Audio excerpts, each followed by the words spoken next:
नमस्कार दोस्तों, जय जोहार। मैं कौशल तिवारी और बिहिनिया संझा में आपका स्वागत है। लोकसभा के पहले चरण के चुनाव परिणाम के अंदेशे ने क्या देश के प्रधानमंत्री नरेंद्र मोदी को भीतर से हिला दिया है। क्या समूची भाजपा को अब सत्ता चले जाने का डर समा गया है, इसलिए वह अपने पुराने झूठ और अफवाह के सहारे नफरत की राजनीति को अंजाम देने निकल पड़े। कल देश के प्रधानमंत्री नरेंद्र मोदी ने अब तक के अपने सबसे शर्मनाक भाषण दिया कहा जाए तो गलत नहीं होगा। राजस्थान के दौरे में है देश के प्रधानमंत्री नरेंद्र मोदी और वहां उन्होंने जो कुछ कहा वह अब तक के सबसे शर्मनाक भाषण है कहा जाए तो गलत नहीं होगा। यह भाषण हम आपको सुनाएं उससे पहले बता देते हैं कि देश के प्रधानमंत्री नरेंद्र मोदी ने पहली बार झूठ नहीं बोला है। वे लगातार झूठ बोलते रहे हैं और उनकी झूठ को लेकर तो अब सोशल मीडिया में मीम तक बनने लगा। झूठ बोलो, बार बार झूठ बोलो। कितने ही पार्टी के कार्यकर्ताओं को शर्मिंदगी का सामना करना पड़ता है, लेकिन यदि झूठ सत्ता की राह आसान कर रही है तो फिर देश के प्रधानमंत्री नरेंद्र मोदी को झूठ क्या बोल लेना चाहिए। पहले ही भारतीय जनता पार्टी पर नफरत फैलाने का आरोप लगते रहा है और राहुल गांधी ने इसी नफरत को लेकर ही मोहब्बत की दुकान खोलने की बात कही थी।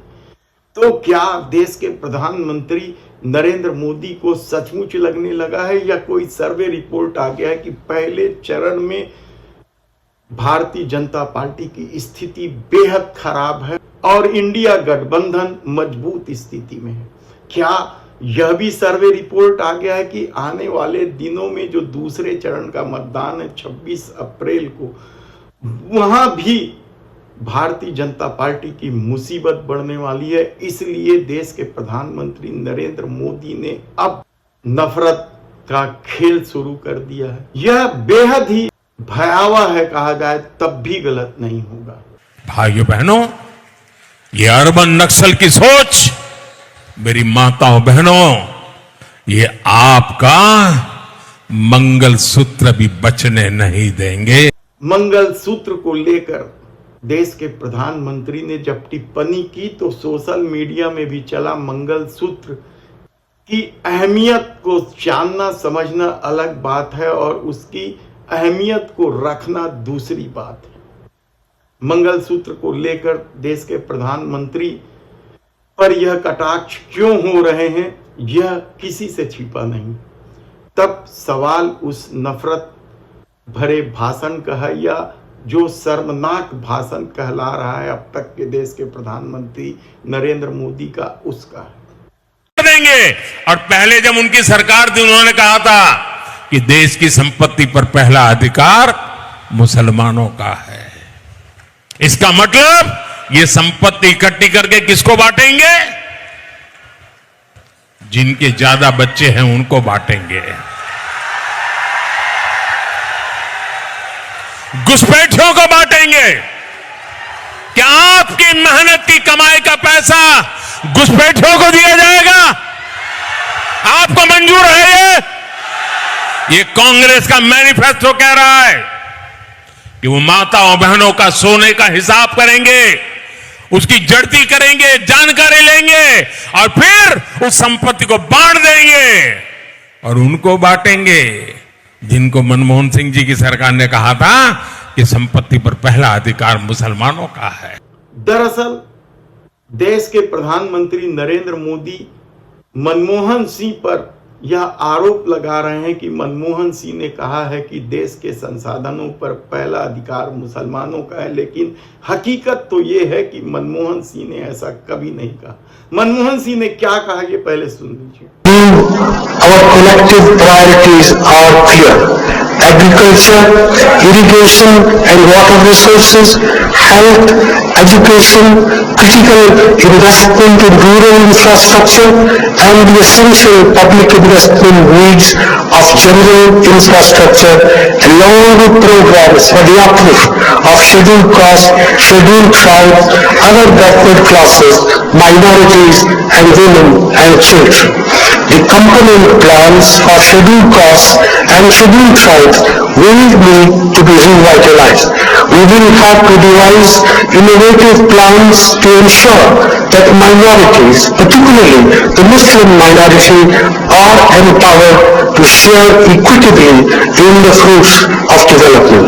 They must have the first claim on our resources. लेकिन देश के प्रधानमंत्री ने जब कहा है कि मनमोहन सिंह बोल रहे थे तो कौन भरोसा नहीं करेगा, लेकिन जब कलई खुल चुकी है, देश के प्रधानमंत्री नरेंद्र मोदी लगातार झूठ बोल रहे हैं और यह बात जब जनता जानने लगी है तो इस तरह की बातों का क्या असर होगा यह भी कहना बेहद मुश्किल भरा काम। लेकिन इसके बीच एक जैन मुनि आते हैं जिनके कार्यक्रम में देश के प्रधानमंत्री नरेंद्र मोदी पहुंचते हैं और वे जैन मुनि वहां उपस्थित समस्त जैन समाज को मोदी का परिवार घोषित कर देते हैं, नारा लगवाते हैं।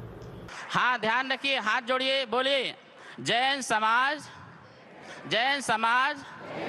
हर बार मोदी का परिवार। हाँ, एक बार भैया, एक बार फिर से जैन समाज हर बार मोदी का परिवार। विजयी भाव आशीर्वाद। लेकिन जैन धर्म क्या है, जियो और जीने दो की संस्कृति को किस हद तक ले जा रही है और किस तरीके से दूसरे समाज के लोग भी जैन धर्म ही नहीं अपना रहे हैं बल्कि साधु संत भी बन रहे हैं, वैसी परिस्थिति में देश के प्रधानमंत्री नरेंद्र मोदी के इस भाषण को उस जैन मुनि को भी सुनना चाहिए। देंगे। और पहले जब उनकी सरकार थी उन्होंने कहा था कि देश की संपत्ति पर पहला अधिकार मुसलमानों का है। इसका मतलब ये संपत्ति इकट्ठी करके किसको बांटेंगे? जिनके ज्यादा बच्चे हैं उनको बांटेंगे। घुसपैठियों को बांटेंगे। क्या आपकी मेहनत की कमाई का पैसा घुसपैठियों को दिया जाएगा? आपको मंजूर है ये कांग्रेस का मैनिफेस्टो कह रहा है कि वो माताओं बहनों का सोने का हिसाब करेंगे, उसकी जड़ती करेंगे, जानकारी लेंगे और फिर उस संपत्ति को बांट देंगे। और उनको बांटेंगे जिनको मनमोहन सिंह जी की सरकार ने कहा था कि संपत्ति पर पहला अधिकार मुसलमानों का है। भाइयों बहनों, ये अर्बन नक्सल की सोच, मेरी माताओं बहनों, ये आपका मंगल सूत्र भी बचने नहीं देंगे, यहां तक जाएंगे, मैं कहने आया हूं। ये था देश के प्रधानमंत्री नरेंद्र मोदी की भाषा और उनका भाषण।